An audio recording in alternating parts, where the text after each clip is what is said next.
What happens when the world gets turned on its head? We're forced to look inward, perhaps become fearful, sometimes lash out at others. While there are others in the world who don't give up hope because they believe in people. Join me, Kevin Tibbles, and Amy Goldberg for our new podcast, Believe in People, where we meet those who don't give up hope.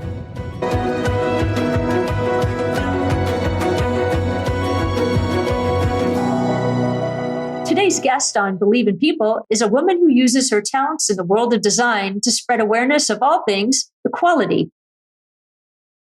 Dionna Dorsey Calloway's clothing label urges us to trust Black women and more. And she's recently partnered with Hollywood giant Reynolds to create new opportunities in underserved communities.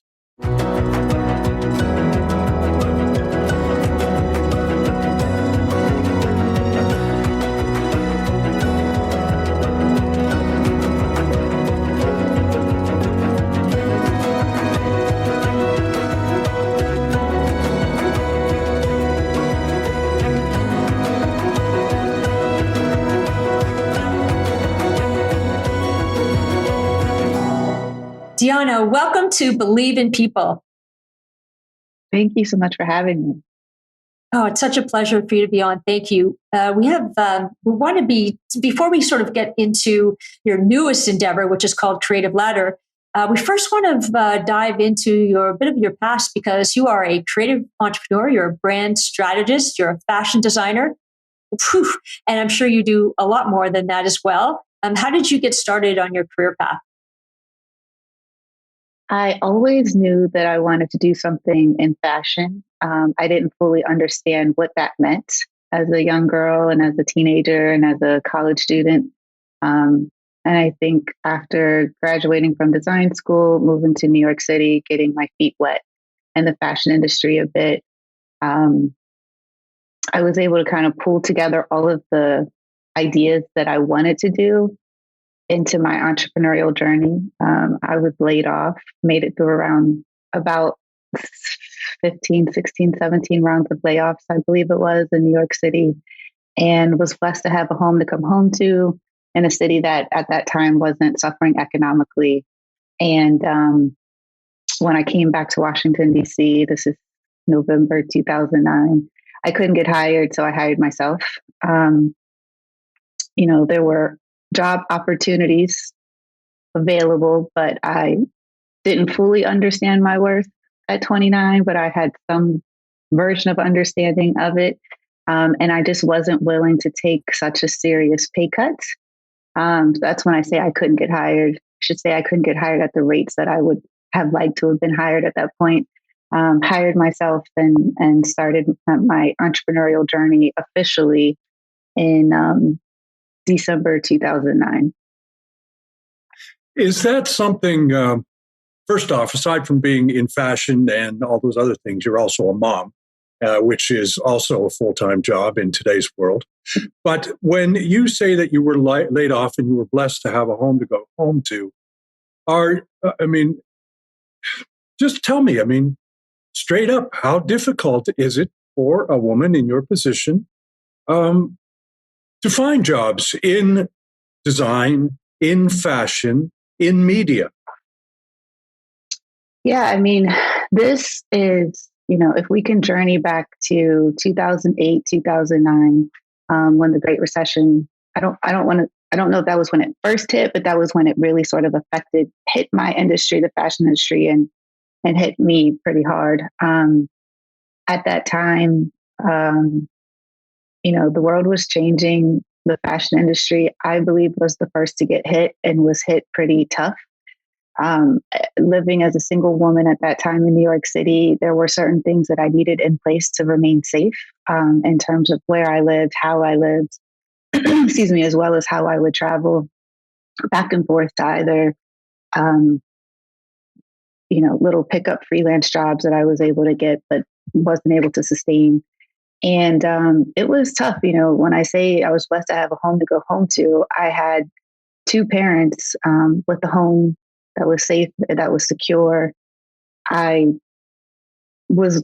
came home to my dad's house in Washington, D.C. But leading up to that, I had friends who were, pretty much on their own in New York City, who might be sharing my couch, sleeping on my couch surfing for a little bit, or even at times we had multiple people. So there might have been other folks in the industry that were sleeping on the floor. It was a really tough time. And I think I learned at that time how to, everyone's favorite word now, pivot, how to also be innovative, how to be imaginative, and how to deal with the highs and lows of being in a creative industry.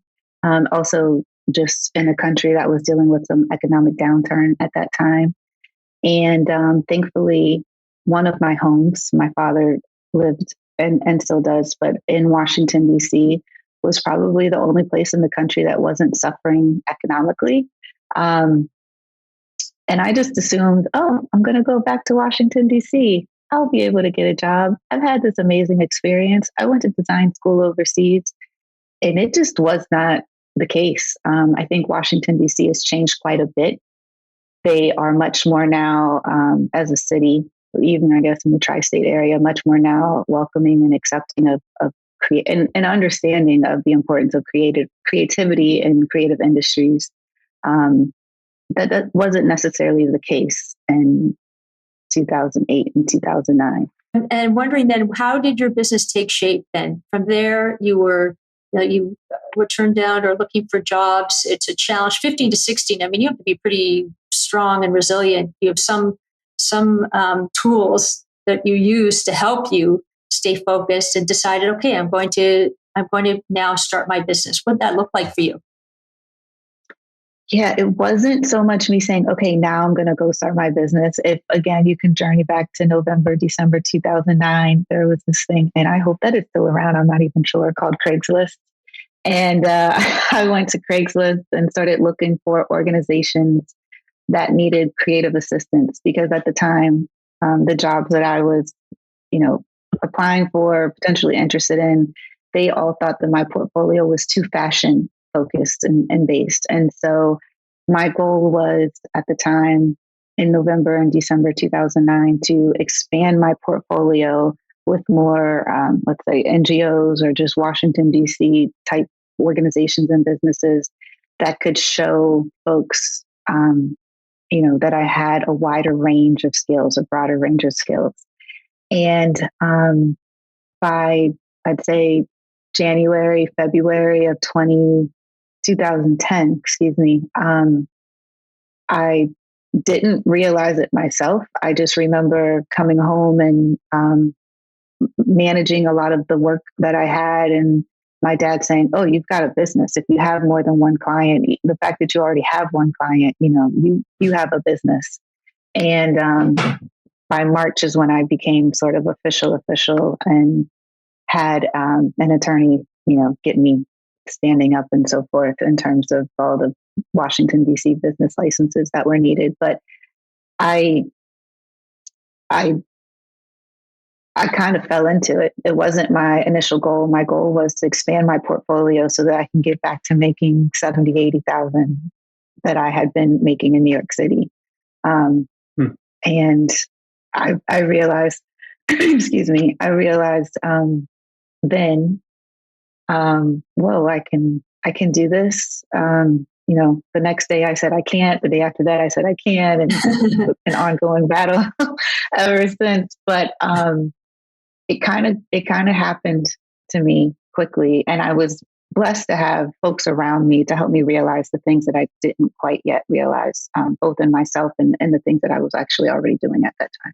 You market or you sell T-shirts and the like with a message. And I'm just wondering if that message is something, well, tell us about the message and tell us why, and tell us whether or not you now feel like, as a result of what you've gone through, that you're a role model.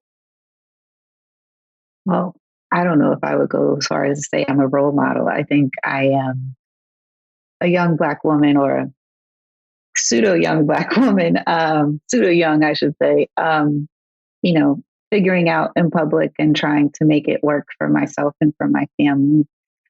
District of Clothing came along about 4.5, 5 years after the creation of Dionna Dorsey Design, which is the first organization, the first creative direction business that we were just talking about. I ended up having a prime client for quite some time. We had a wonderful relationship. I did not have to worry about some of the typical things that most entrepreneurs have to worry about when they first get started, because I had a prime client that I was working with and serving consistently, on retainer for the first 4.5 years of Dionna Dorsey Design. They went on a spending freeze, during the summer of 2014. And again, life happens, and it's just sort of like, whoa, what do I do now? I'm one of those CNN entrepreneur statistics, and how do I make this work through the rough months? And at that time, again, if you can journey back to 2014, podcasts were really kicking off, and masterminds and masterclasses. And I was in a co-working office space in Georgetown with several other women entrepreneurs. And we just kept hearing all these podcasts talk about multiple streams of income. And a bell sort of went off in my head. I could remember my parents and my family talking to me about making sure that I was building an additional stream of income. And that's what eventually District of Clothing came to be. I refer to her as she launched officially 7 months later in Washington, D.C. at the very beginning of December 2014. It was the Google Politico Women Rule marketplace. And, the focus there was not only to have an additional stream of income and to help with the rough months, but the focus also was to be able to give back in a way that so many people have given to me. I've always felt very encouraged. I've always felt very supported. And I wanted to be able to provide that back in a positive way on apparel, because it was something that I knew I could do in my sleep. I could set up the website quickly. I should say I could design and set up the website quickly. I could do the branding and the materials fairly quickly. And I pulled together the skills that I already had to hopefully, bring in an additional stream of income. The goal with District of Clothing really is to serve as the tool to help the doers, the dreamers, the change makers, the future history makers continue doing what they do. So, my thought there is, if we can, encourage people with positive messaging and, reminders of self-love and of local love, why not put that on a shirt and show people how you feel? Because you can't always say it, and allow that to be an amplifier for the things that people are already doing, or to be an encouraging tool for folks to be able to do what they're doing. I would say share with that us some of those messages we design for. Sure. I would say that the people who we design for, those are the role models. They're the ones that are constantly inspiring me. And if you think, especially here in a city like Washington, D.C., pre-COVID, you could go to brunch with someone in March and they're telling you about this amazing idea they have. And then the next time you see them in May or June, they've already had, 1 or 2 events. They've raised lots of money and they're helping, push a great cause forward. The linchpin to District of Clothing is our Dreamer Doer collection.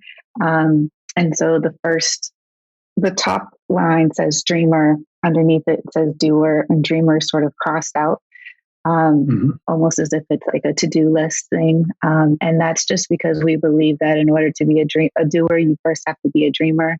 And, we want to make sure that we are encouraging people to take action on their dreams. Some of our other items that are very popular would be the Do Not Touch the Artwork.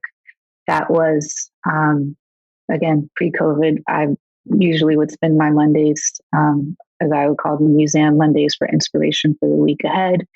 And I was constantly always saying, do not touch the artwork, do not touch the artwork. And then also, if you can kind of journey back to a few years that we've had, just thinking about some of the injustices and things that have happened against women and young men as well, where they were harmed in various different ways by other people. I believe that, the human body is the most beautiful piece of art. And I created that to be in support of the Time's Up movement. Trust Black women. I'm a Black woman. I was raised by Black women. And again, I think it's really important as an artist that you present what you know to be true to other people who may not know that yet. And even if you can't have a conversation with somebody, they can see it and they think about it. And oftentimes it comes back to them. And I think that it's also a wonderful tool for people who believe in those sentiments to be able to wear them to express to the world how they feel. That came really very much to like a beautiful moment during a very wild, chaotic, sad, and just backwards time. I don't know how else we can call 2020, but right. A lot of our items that we knew to be true, dreamers and doers and change makers and future history makers and change maker making less change, trust Black women, stand with Black women. A lot of the items that I designed really kind of came to the forefront during 2020. And, I think it's important that as artists that we constantly share our truth. And if people aren't there just yet, then the moment will eventually catch up to it. And that's kind of what 2020 was for us with District of Clothing.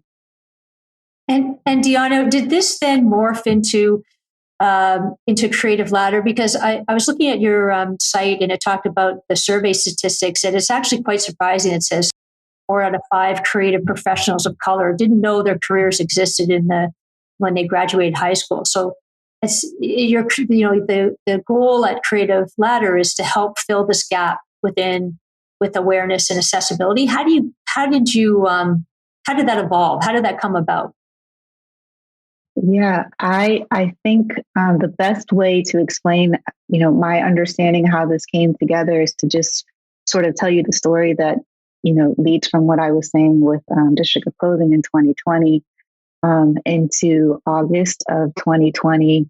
Reynolds, my co-founder, was the keynote for the Ad Week Brand Week conference, which, like everything else during 2020, was moved from in-person to virtual.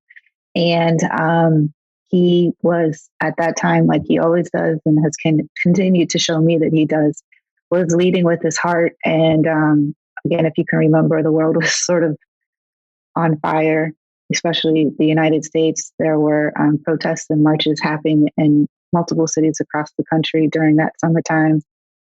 And he wanted to give back in a way that was meaningful, in a way that would be tangible, and in a way that would also be hopefully advantageous to creatives. And so he offered 100 generally marginalized creatives access to the Brand Week conference through sponsorship.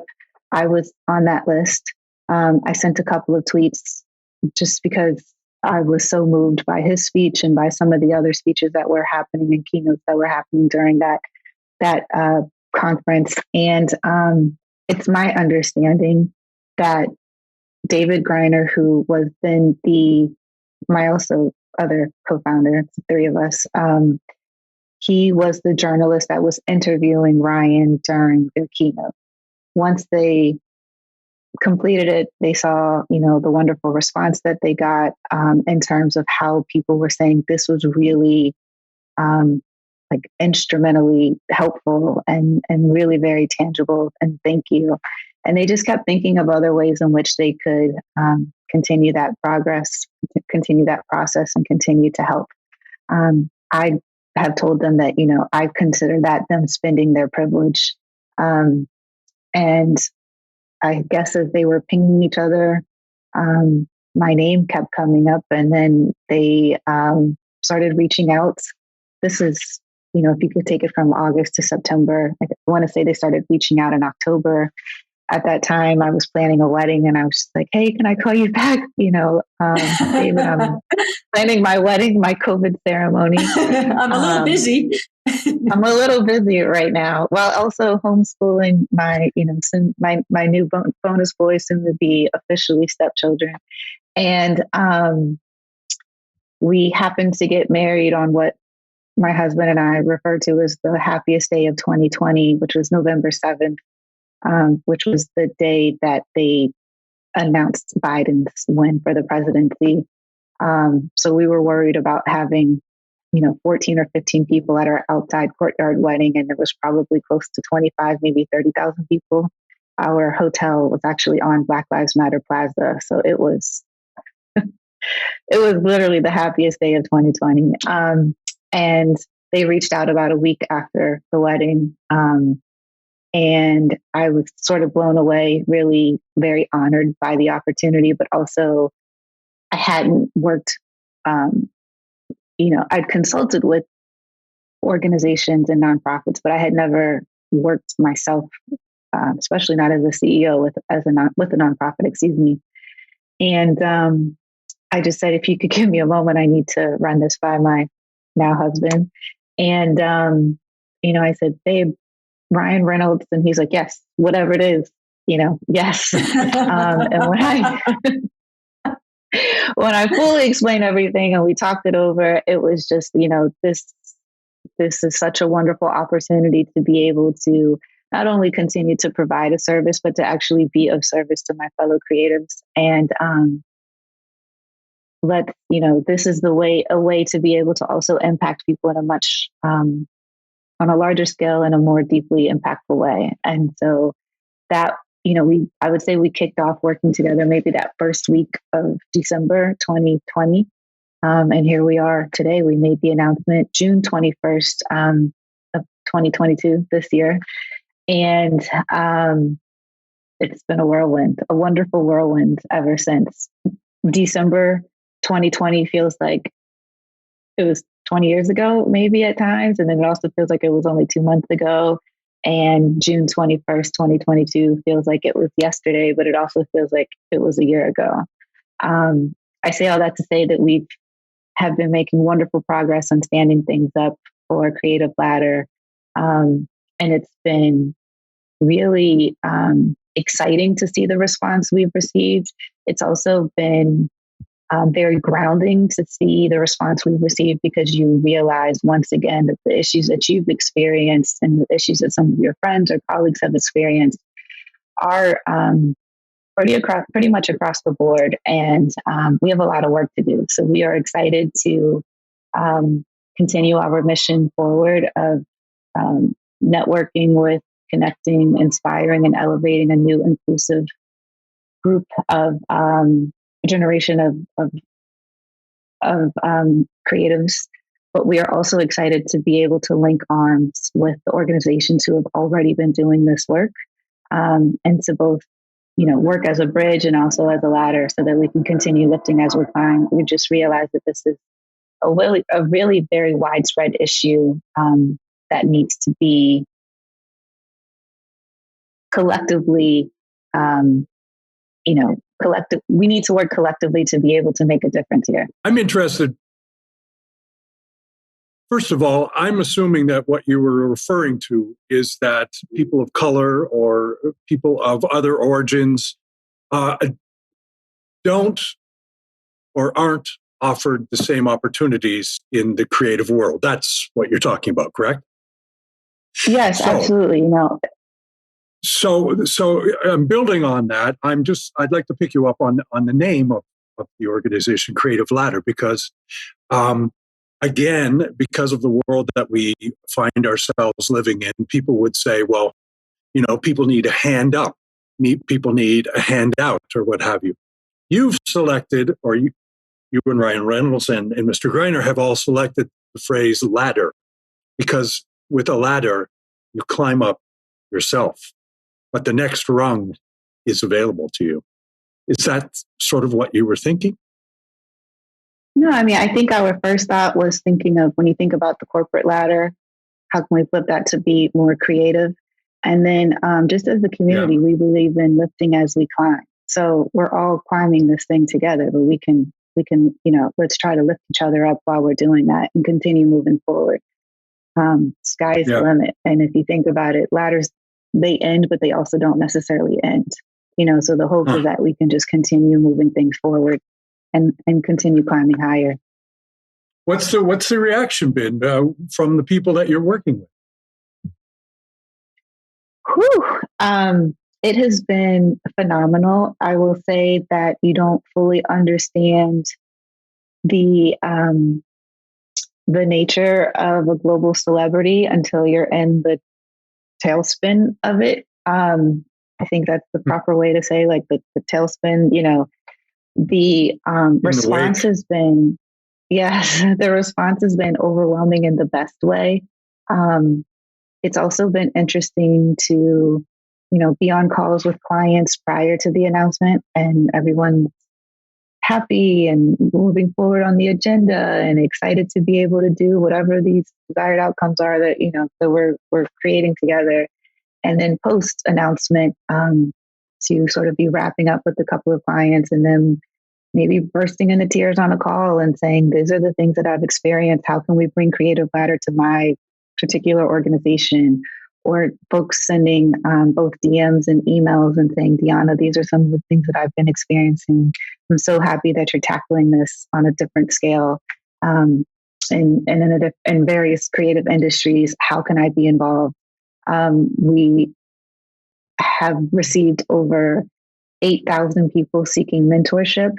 And that number could be different, but at least, in the last week or so, we were up to 8,000 people seeking mentorship, which just goes to show you that there are people who are already in our industry and there's people who are interested in becoming members of our various creative industries who are seeking guidance and seeking tools to help them continue to move forward and just someone to help navigate the journey, the creative journey, because it's not one that they hear about and see about as frequently as you might, say a lawyer or a nurse or a doctor or an engineer.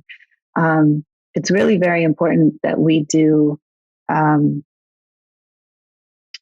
we are mindful about making folks aware at the high school level that these jobs exist and understanding that the things that you're doing, 12 to 14, some kids maybe up to 16 hours a day on your phone, you could actually turn into a job in the future. And then also helping college students navigate the various pathways and give them better access or different types of access towards internships and various different pipelines to employment. I think on all of my calls, I try to just let everyone know and remember that it's not a talent deficit. The talent is there. It's an opportunity deficit. And so we want to make sure that we are constantly engaging with both young people at a high school level, as well as a collegiate level, as well as young professionals, to just be able to make them aware, connect them with people who look like them or might have a better understanding of their background and experience. And then as well, to help them navigate the path forward towards leadership, towards C-suite, or even towards pivoting. It's an interesting time again here in 2022. I've just learned about quiet quitting, I believe is the proper way to say it, from TikTok. And seeing that there are so many people who are really struggling because of the microaggressions, because of the, trying to navigate how to balance working from home and growing a family, and trying to also be able to manage remote teams, but they're not necessarily receiving those leadership skills and trainings that are needed. And they're also not necessarily receiving them from a perspective that can be, understood for people of color. Sounds to me like what you're doing is discovering that there are a lot of dreamers out there who want to become doers, and you're offering them that, you're opening that door. Each week we ask this question, so we're going to ask it to you as well. thinking about the hurdles that you had to overcome, the fact that you're now discovering that there are so many other people out there like you, the fact that you are now sort of offering a creative ladder to many people who may not have had anywhere to go before. Why do you believe in people? I love this question. Humanity is such a beautiful, simple yet complex. We're all very simple. But at the same time, we're all incredibly complex, and we come from various histories and backgrounds. I believe in people because I want to start off and just say, I believe in God, and I believe that God has created people to be resources to help each other to continue to move forward. I think if we look back and just see what was done during the civil rights movement, during the women's suffrage movement, and we see that, when people come together with like minds and open hearts and a desire to move forward, we can do that. And I believe that this world is a beautiful place and has lots of work that needs to be done to help us all be able to exist in a peaceful, happy, civil manner. And I think that we all have been given certain gifts to be able to move that forward. I believe in love. I believe in goodness. I believe in hope. And I've been blessed to be around wonderful people in my family and even in my career as well, who are reflective of that and who, continue lifting and climbing. I couldn't be more inspired by my community, by my family, by my ancestors, by my grandmother, by my grandfather didn't make it past the 6th grade, and to see he's no longer with us, but to know that he can look down and even just see me on this podcast today talking about him and the things that he did to put me here. I mean, how can you not believe in people and goodness? We're all Dionna, on the ladder. thank you so much for your time. Yeah, we all are on that ladder. Yeah, we're all on that ladder. Thank you, Dionna. Yeah. Thank you for having me. This was wonderful. Thank you so We're much. so appreciative. Thank you so much. Amy, I think one of the most fascinating things about believe in people and people who believe in people is that they don't forget there are other people out there. And that sounds exactly what Dionna has done with her involvement in the creative ladder with Ryan Reynolds.